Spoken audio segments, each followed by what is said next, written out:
Observation 1. 美国的零工经济在劳动经济学中占据了越来越重要的地位。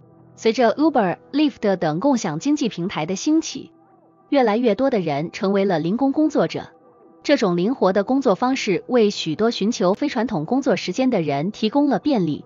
然而，这些工作往往缺乏稳定的收入和社会保障。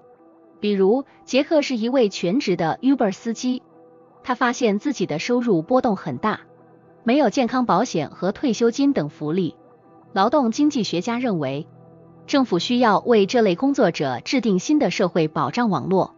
普通人，如杰克，可能需要自行规划财务，为不稳定的收入做好准备，并寻找其他的收入来源来分散风险。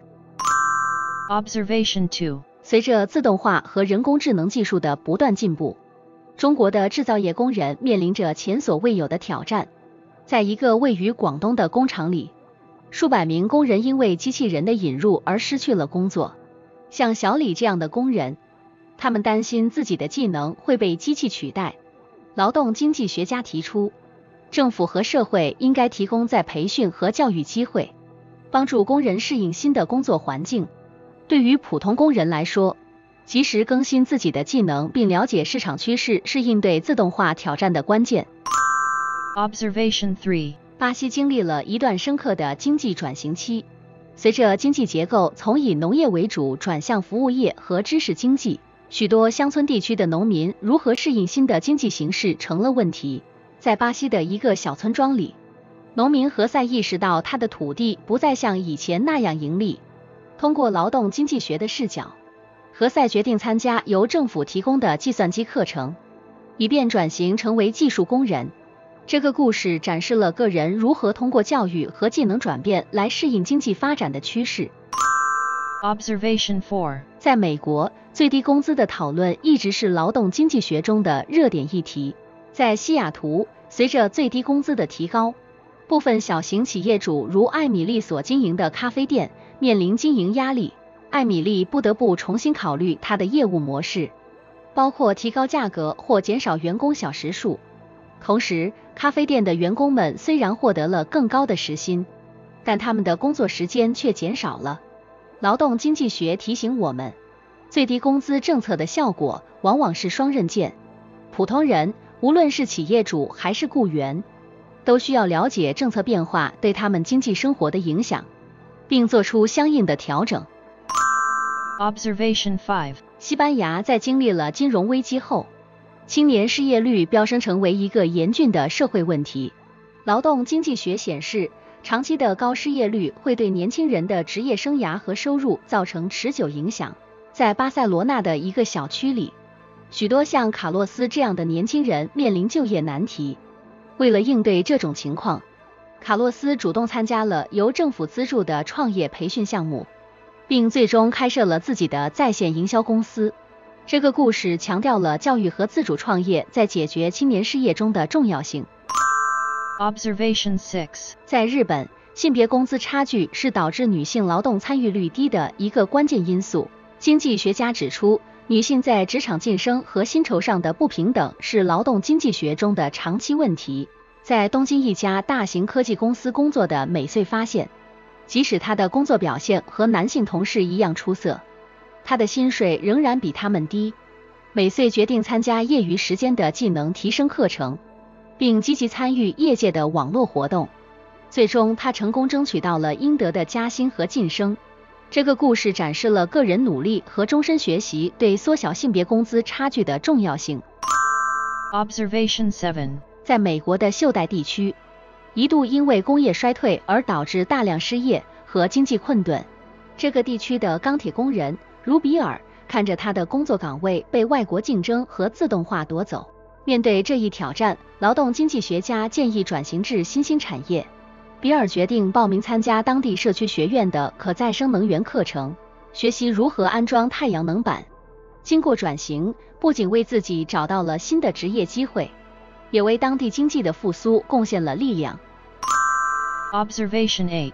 印度的信息技术行业因国际外包而蓬勃发展。在班加罗尔，小企业主阿纳德看准了这一趋势，将它的软件开发公司定位为外包服务提供者。随着全球化的深入，它的公司迅速成长，提供了大量工作机会。劳动经济学指出，外包不仅为发展中国家带来了机遇，也对发达国家的劳动市场产生了影响。阿纳德的成功鼓励了当地年轻人通过技能培训，抓住全球化带来的机遇。Observation 9. 瑞典以其创新的社会福利政策和劳动市场调整闻名于世。在斯德哥尔摩，一位名叫埃里卡的护士体验到了这一模式的好处。面对工作和生活的平衡问题，瑞典政府提供了强有力的社会支持系统，包括育儿假、病假和职业培训。劳动经济学研究表明，这种模式有助于提高劳动参与率和生活质量。埃里卡通过利用这些资源，不仅提升了自己的职业技能，也确保了家庭生活的和谐。View.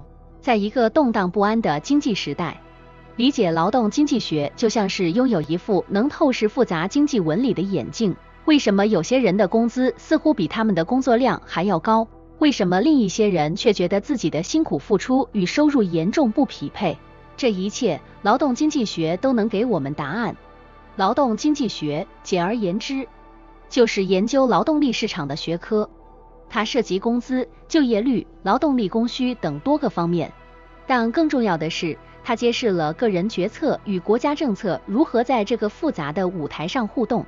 想象一下，你是一名工厂工人，在经历了数月的失业后，终于找到了工作。你的工资是如何决定的？是市场的无形之手，还是政府的有形之策？如果说教育是一项长期投资，那么这项投资的回报率真的如理论上所说那么可观吗？让我们举个例子。瑞典在20世纪初开始实施积极的劳动市场政策。为什么？因为他们意识到，一个高度发达的福利国家需要高技能的劳动力来支撑。这些政策包括投资教育，提供就业培训和创造更多就业机会，以此来提高劳动力的素质和生产力。但是，当全球化和技术进步开始改变就业市场的面貌时，很多国家的工人发现自己的技能不再符合需求。这时，劳动经济学告诉我们，不是所有人都准备好面对这种变化，因此政府必须介入，通过调整教育政策和劳动法来减轻这些冲击。这就是劳动经济学，是研究劳动市场的经济学分支。他关注的是人们如何做出就业和职业的决策，以及这些决策如何影响个人、家庭和整个经济的福祉。在普通人的日常生活中，这看似遥不可及的学科实际上密切影响着他们的工资水平、工作条件和职业发展。在劳动经济学的视角下，我们可以看到，工资并非凭空出现，它是由劳动力市场的供需关系决定的。这个市场受到多种因素的影响，包括技术进步、全球化、人口结构变化、教育水平提高以及政府政策等。这些因素共同作用，形成了我们今天所见的就业格局。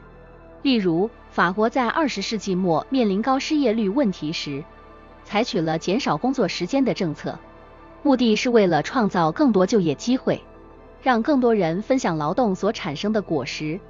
反观日本，面对人口老龄化和劳动力短缺，政府推广了老年人和妇女的就业，同时通过实施技术革新，提高生产效率。但是，劳动经济学也告诫我们，政策制定者在设计相关政策时必须小心翼翼，因为任何一个决策都可能产生意想不到的连锁反应。例如，过度提高最低工资标准可能会导致企业减少招聘或转向自动化，从而影响就业市场的平衡。对于普通人来说，理解劳动经济学的基本原理，意味着他们可以更好地规划自己的职业生涯，了解何时需要提升技能，或者是适时转换职业道路。同时，他们也可以更加明智地参与到政策讨论中，为自己的权益发声。总结一下，劳动经济学提供了一种理解和预测劳动市场变化的框架。它不仅有助于政策制定者制定出更加合理的就业政策，还能够帮助普通人做出更明智的职业选择。在这个多变的经济时代，了解劳动经济学，就是为未来的不确定性做好准备。当我们深入探讨劳动经济学的应用时，一个经典的例子是德国在2000年代初期所采取的哈茨改革。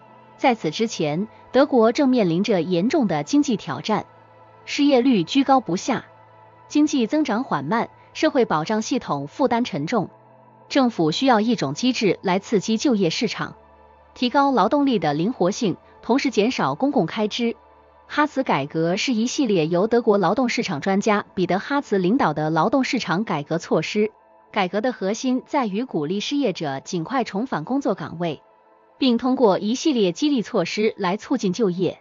具体来说，这些措施包括了简化了失业金的申请过程，实行了低技能劳动力的工资补贴，以及创设了迷你工作、低收入零工的概念。这些工作提供了灵活的工时和较低的社会保障负担。这些政策的实施虽然在一开始引起了很多争议，特别是对于工资补贴和迷你工作的批评声中，认为这可能导致正常全职工作的替代和工资水平的下降。但长远来看，哈茨改革被广泛认为对于促进德国就业市场的活跃和经济的复苏起到了积极作用。失业率从2005年的 11% 降至2012年的不到 6%， 德国也成为了欧洲经济的领头羊。改革的另一面是，它加大了低收入劳动者的压力，使他们在劳动市场上更加脆弱。